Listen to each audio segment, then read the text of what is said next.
All right, Orlando Magic. I love that the Magic are good again. It makes me really happy. I grew up in Florida, but Orlando has always been the 7, 8, 9 seed for pretty much as long as I can remember. That Vucevic, Aaron Gordon, DJ Augustine era was really something special. Uh, and by special, I mean mediocre. It's good to see the Magic be good and exciting and young and fun again. They seem like a team that kind of everyone just enjoys succeeding. It's kind of how it feels.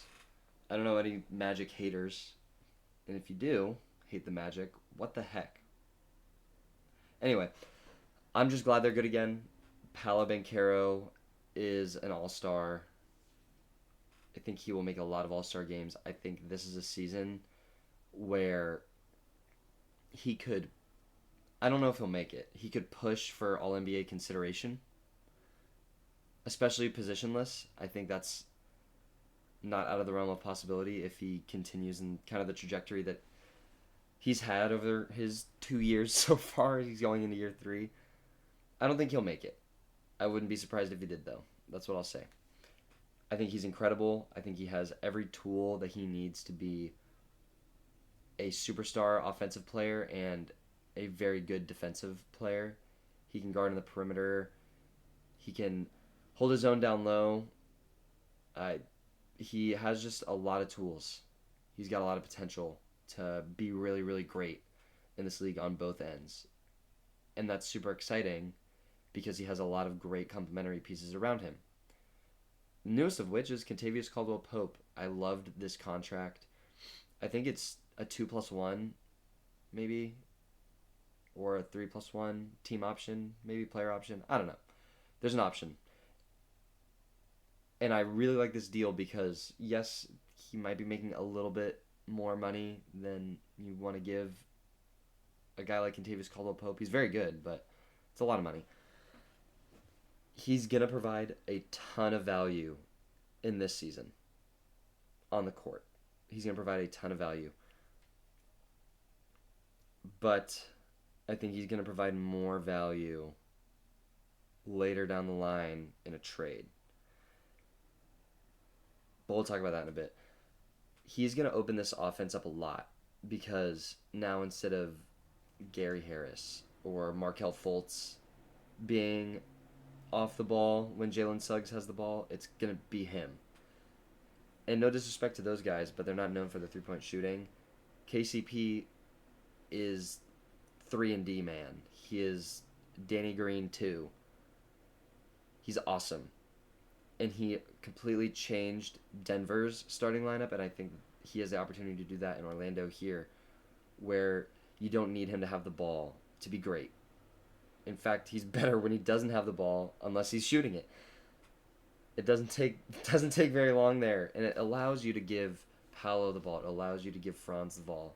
It allows you to let Jalen Suggs really figure out how to be a lead point guard in the NBA, because he's been that two guard. He's been that off ball guard for his career so far, and that's a development I'm very excited to see unfold, because now there's offensive weapons on this team.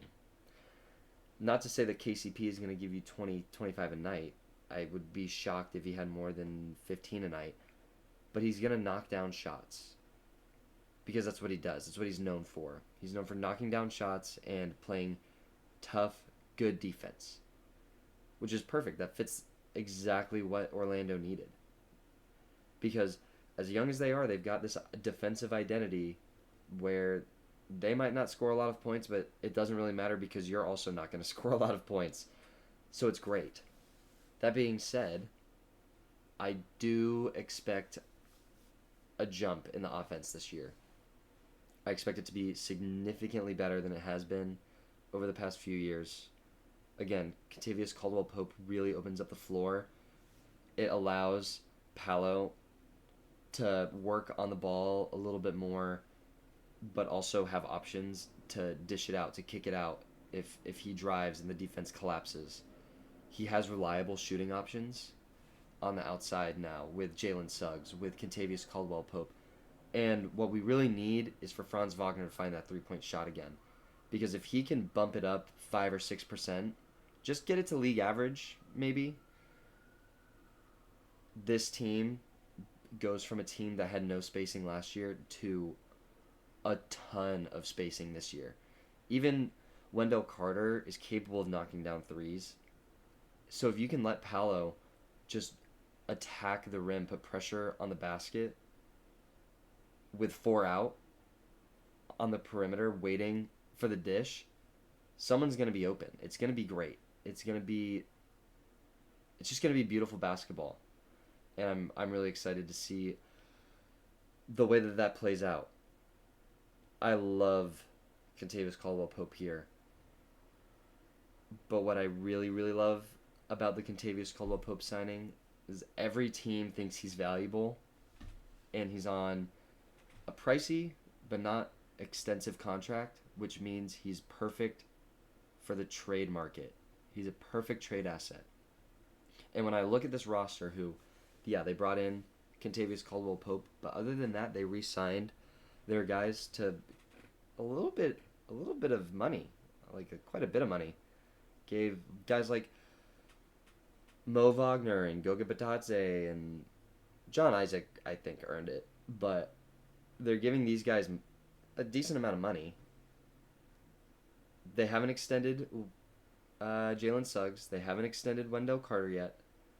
We'll see how that plays out. But what I see in front of me is a team that controls all of their draft capital plus a Denver pick this year. They have a sizable contract in Kentavious Caldwell-Pope.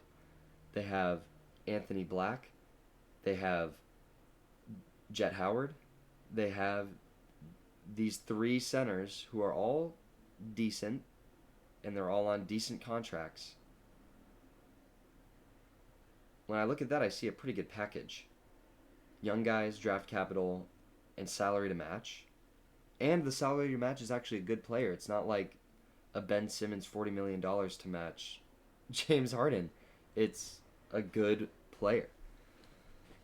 And I don't have any mock trades up. I don't know what they're going to do with that. Maybe they don't. Maybe they stand pat and this team just improves a ton internally, but they have a real opportunity to go out in the next year or two and get a big name. Get a guy who complements Paolo Banchero well on the perimeter. Maybe even bring in a star center. I don't know. I don't know what they're going to do.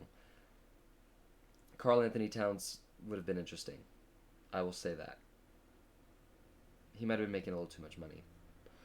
But the chips seem to be laid out. It seems like they have a great package available, building up. There's a lot of potential here. My last real question about the Magic is, we know Paolo will get his max. Franz got his max. I'm not overly concerned about locking up Wendell Carter for the next 5 years. I think you could definitely re-sign him in the offseason. I don't see a reason why he would leave. I do wonder about Jalen Suggs. When will he get that extension? Will he get that extension? And what's that number going to be? I think they could have extended him this offseason and gotten him on a pretty good price tag. But he had a good season last year. He had a very good season last year. I think there's a lot of potential for him to really unlock this season and become far more expensive on paper. We'll see. I hope the Magic retain him because he's awesome here. He's awesome in Orlando. I think the fan base loves him. I think he loves the team. He loves the fan base. I think he has a fantastic role here. So I wonder what that's going to be. I don't know. I don't think it'll be a max, but if he makes $20+ million a year, I'm not surprised at all. If he makes similar to an RJ Barrett level extension, I would not be surprised at all. Other things about the Magic, I really like their depth. You have your five of Suggs, KCP, Franz, Paolo, and Wendell Carter. Off the bench, it's pretty fun. You have Mo Wagner, you have Goga, you have John Isaac, you have Cole Anthony, you still have Jet Howard, you still have Anthony Black, you still have Gary Harris, I think. So there's just a lot here that I think is really fun. And that's what excites me about the Magic the most. They're just a fun team. They're fun to watch, they're fun to follow. They're good for the league. It's good for the league right now that the Orlando Magic is young and fun and good. And it's going to be a fun season for them. And beyond that, I think it'll be a very fun and successful several years for them.